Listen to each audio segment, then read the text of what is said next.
Our next guest is Mark Krieger, and his exhibit is called Children of Honduras.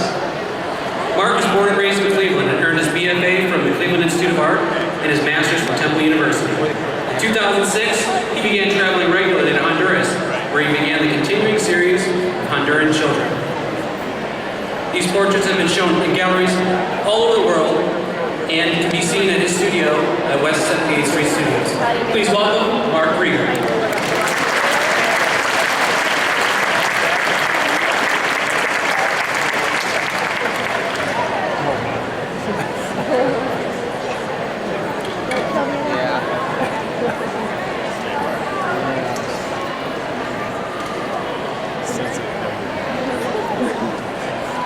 I have a friend who came to Honduras with $50, given to her to pass on to someone who needed it. She was directed to Flor Azul Boys Farm, where she found 24 boys living in a fly-infested shack. What did they need? Food, shoes, and 11 pencils. 24 boys worked the farm in 2 shifts. They had no teacher, but each shared all he knew with the others. They only had 1 pencil that they passed around. Things would be much easier, they said, with 11 more pencils. My friend came back to Cleveland and started the Hope for Honduran Children Foundation, and 5 years later, I made my first of my 11 trips to Honduras with her, all to the same place, in the rural mountains. I began to draw on my first trip. I am a decent draftsman, but not a natural portraitist. Some drawings I can nail right on the spot, but in most cases I need to finish them later from backup photos. It is important that the drawing experience be as memorable for the model as it is for me. The hour or 2 that the subject and I work together adds a personal dimension that is crucial to the content of the final piece. This is Betty, who lives in the homes for girls and small children. The boys' farm and the homes are run by a Honduran foundation that depends on North Americans for support. Besides the homes and the farm, there are an AIDS hospital and an orphanage in the capital of Tegucigalpa. Here are the finished drawings that you just saw me working on.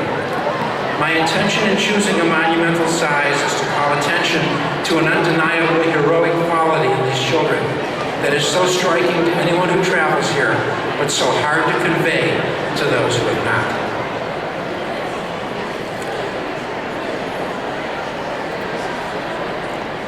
This is how I roll in Honduras. In my pocket are a few Conde crayons, blenders, and erasers. You can see my folded drawing board, a tube of paper for the day. I can go anywhere and set up to work in 5 minutes. The folded board is carefully saved for me between my trips by the children in the homes. And of course, the guitar is optional. This is Carla, one of the kids I have watched grow up. She wants to go to college, study law, and become an advocate for abused women and children in Honduras.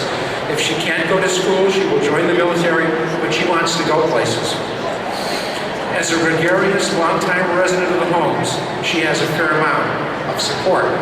These children will probably never go anywhere. They are not in group homes run by organizations, but in one of the countless tiny poor villages hidden up in the hills. There is no water here. Water is carried up the mountain on donkeys from 2 miles away. My friend's foundation inquired about buying the well. The price skyrocketed when it became known that Americans were interested. Look at these kids.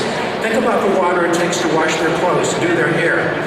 Although these villages have nothing, they are filled with people who carry themselves with pride and dignity and present themselves with elegance to the world. This is not romanticizing poverty, it is simply a fact. And humanitarian issues aside, Honduras is a visual feast for the artist. The little girl on the right is a Honduran incarnation of Vermeer's Girl period. When I cropped the photo, it is really remarkable. Driving at night on dark roads, I have seen Van Gogh's potato eaters through kitchen windows, sitting at the table under the light of a single bare light bulb. Another village. There's a boy in this pueblo who can sing opera if he's ever discovered. He loves to sing to the crowd in the schoolyard. In yet another village, far up in the hills, I have seen a little girl singing in a cow pasture, pouring her heart out like a skylark to the surrounding hills. You just don't forget this stuff. Another village. There is a boy in this bathroom. This is the bathroom of the school where these kids attend. To understand their future prospects, keep this image in mind. Every smiling child has to confront something like this every day, the meaning of their dignity is only clear in the context of this. This is E. coli. We tested the water in every village we could reach. The results were the same. This is the 24-hour bloom of fecal bacteria in the drinking water every place we checked. To put it in context, one speck of this would shut down any water system here in the States. What to do? When I try to tell this story, I find indifference at best. It seems that the wider world does not really care whether these neglected children live or die, but I will not let them remain invisible. I want to record their faces before the moment passes and poverty takes its toll. In Honduras and across the entire globe, so much of the human spirit is being lost. Here are 50 drawings. I was about to take them to Tegucigalpa for an exhibit at the Museum for the National Identity. When I was there, I did 5 more drawings. So the show has 55 drawings, and I have 20 more that I'm working on right now. This is the exhibit in Tegucigalpa. A group of students is viewing the portraits. At the right is the press coverage of the show and my presentation last May. The inset above shows 10 of the portraits that the museum retained to travel around Honduras. The 10 drawings are currently displayed at the airport in Tegucigalpa. But I really want a big exhibit of 150 faces. I wanted to travel like Judy Chicago's dinner party to museums and universities. There are 9 drawings showing here.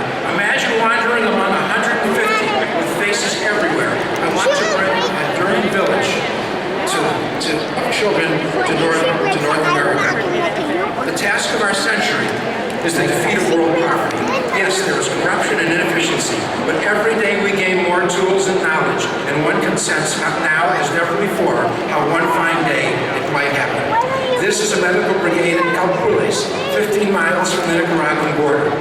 Hundreds of people walked hours to line up to see a doctor, and there were mobs of children playing at soccer on the playground, and here are some of them. I've started their portraits, and I know I will capture their faces, but to what end?